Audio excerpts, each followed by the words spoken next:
As we celebrate Pride Shabbat, I'd like to share a few observations from my experience just last week at Green Family Camp. These observations are specifically related to our youth and their comfort with the LGBTQ plus community. If ever there was a place where youth can feel safe discovering and exploring their identities, it is at Jewish Overnight Camp. Camp is one of those beautiful places where people are accepted, perhaps one of the most accepting places on earth. It is a place where every child finds support and feels embraced by peers and counselors, regardless of who they are or how they look. It is a place where teens are able to be themselves without feeling judged or rejected. Camp is a remarkable, magical place, and it models an atmosphere for gender identity and exploration, which is a model for all. I am consistently amazed at the open-mindedness and acceptance of our youth today. One of the things that I observed at camp, as well as through my discussions with our teens in our religious school, is that today's youth have a much more fluid understanding of gender identity than most of us older folks. Their comfort with the complexities of gender, as well as the language we use to address them, comes somewhat naturally for them. And every time I am exposed to this openness and this comfort, I am inspired. The youth of today seem to care far less about who someone loves or how someone may identify in terms of gender than I certainly did in my youth. For the youth of today, these do not seem to be meaningful measurements of human character. The hang-ups around these issues are primarily grown-up hang-ups. And this is something that needs to be addressed. On this Pride Shabbat, I want to take a brief look into these hang-ups and explore how we might begin to broaden our embrace of the LGBTQ plus community, which continues to be marginalized and victimized in our society. Let's begin with the concept of a purely binary world in terms of gender and identity. This Jewish understanding of a binary gender spectrum is found in the creation, in the story of creation. The male-female dialectic first makes its appearance in the story of Genesis, with the creation of Adam and Eve. We all know this story, the creation of the first human beings on earth. Each are created in God's image. Each serves to populate the world. This dialectic came to be understood as a template for binary understanding of gender. We all know this story well. God creates two forms of human beings, male and female. And for the past 5,000 years, we have understood these two forms literally in terms of the specific kinds of people, male and female. But what if our reading of these dialectic binary ideas have been misread in the Torah for 5,000 years? What if we've been wrong all along? What if this was not God's intent for us to understand?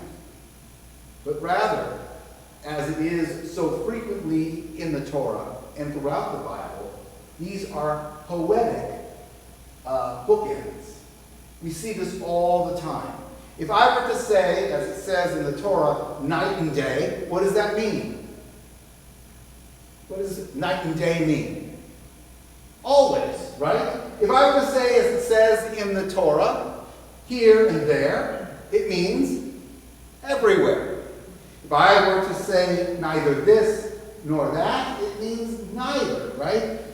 In Ve'ahavta, which we just read together, talking about how to love God, we're to love God with all our heart, with all our soul, with all our might, right? What does that mean? Everything, with all we've got, right? If it says, as it says in Ve'ahavta, when you walk by the way, when you lie down, and when you rise up. What does that mean? Poetically, it means all the time. Good, we're getting into this. This is called merism. Merism is the poetic form which is used constantly in the Torah to create these poetic bookends, a spectrum of ideas marked by two concepts, night and day, here and there, near and far. Why could this poetic device not also refer to male and female and everything in between? Perhaps that was God's intent all along. We, as human beings, read the text and create a binary system, but it need not be read that way. Perhaps this poetic way of referring to gender, male and female, literally means, or poetically means, everyone, and however one identifies in that spectrum. This certainly would match up better with the idea that we are all created in God's image. The Talmud takes this very idea a step further. You may not believe this, but 1,500 years ago, when the Talmud was codified, these ideas of some kind of spectrum were woven into the fabric of our sacred text. There are 6 different gender identities that are found in the Talmud, in Talmudic law. These 6 identities are Zachar, Nekeva, Androgynous, Tumtum, Elonit, and Saris, or Saris. What are they? Zachar is the term that is usually refers to a male. It comes from the word to remember, zocher, to remember, as it is believed that the male carries on the name of the family, Zachar. Nekeva is the word that comes from cervix, which usually refers to a woman. Androgynous is a person who has both male and female physical, sexual characteristics. Tumtum is a person whose sexual characteristics are indeterminate or obscure. There's medical terms for these too. We've got a few doctors in the house who could tell us what they're called in medical terms, but they're not identifiable. Elonit is a female who does not develop at puberty and is infertile, and Saris is a male who does not develop or has had his genitals removed. We know these from the eunuchs who sing in the choirs of churches to keep their voices high. These are all identified in the Talmud. 6 different gender identities. Who would have known that our Talmud would have been so progressive?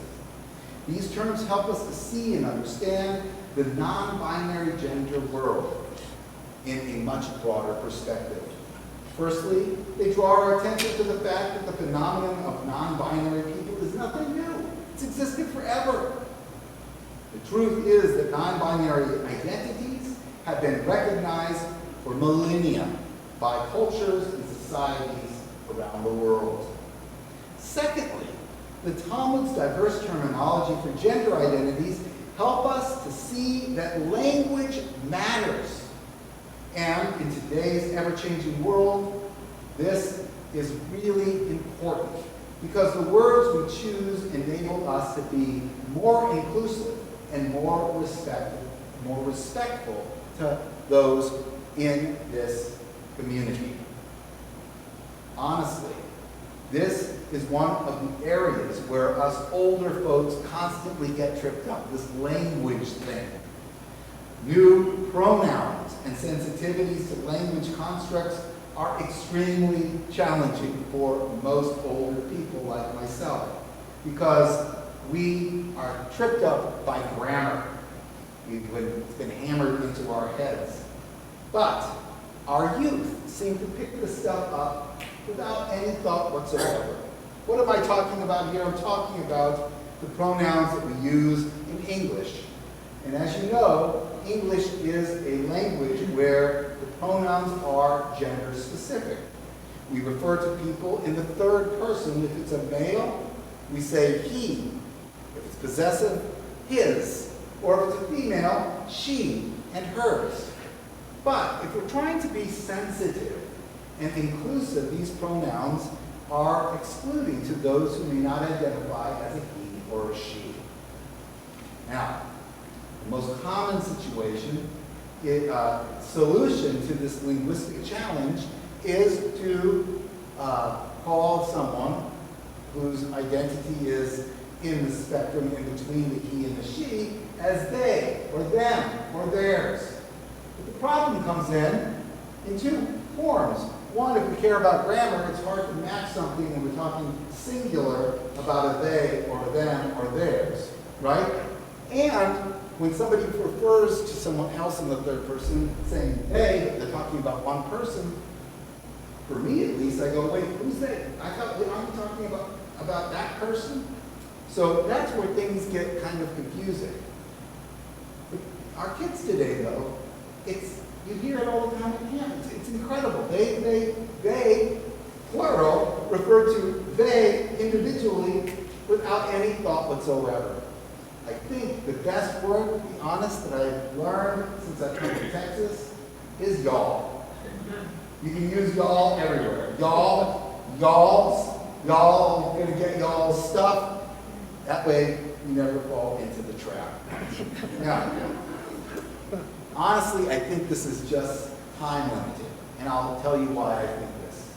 I think back to my childhood, and the big linguistic challenge back then was the language that was being generated by Women's Lib. The Women's Liberation Movement pointed out that our language was exclusive to men. If you recall from our early days, we struggled with things like mailman suddenly becoming postal service worker, or policeman became police officer, or stewardess, because they didn't really have stewards, stewardess became flight attendant. The term Ms. was the result of not wanting to be known as Mrs. or Miss. And even God gets stuck in this model as Lord becomes eternal or Adonai.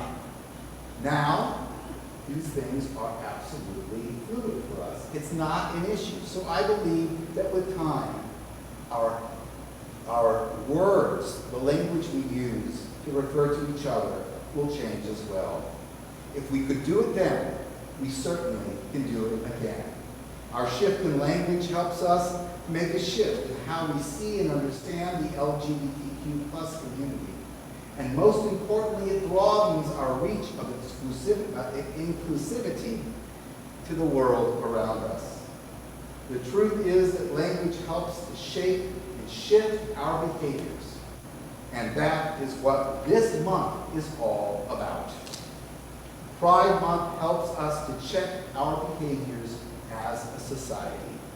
It draws our attention to how we speak about the community, and it helps open our eyes, hopefully also our hearts, to the realities about humanity, human identity, and how to be a little more understanding. It also challenges us to be more inclusive, more loving, more accepting in our day-to-day interactions with the LGBTQ plus world. Our song on this Shabbat of Pride, for the end of this little message, which is longer than I usually speak, isn't it? But I had to get all of that good stuff out, can be found on our song sheets. The world is built on love and kindness, on chesed. Olam chesed yibaneh. This song is a song of resistance, a song of hope, a song that declares that we stand And when we stand for love, God, through us, continues to build this world on love.